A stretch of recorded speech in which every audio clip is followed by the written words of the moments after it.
অমলকান্তি আমার বন্ধু। স্কুলে আমরা একসঙ্গে পড়তাম।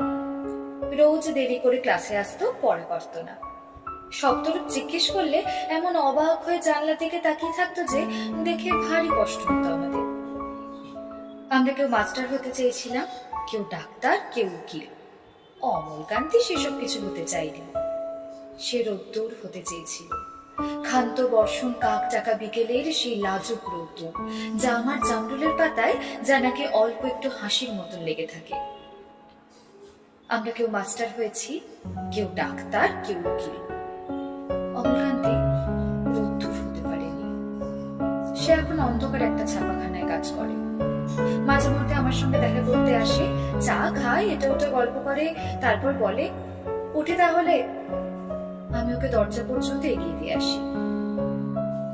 আমাদের মধ্যে যে এখন মাস্টারি করে, অনায়াসে সে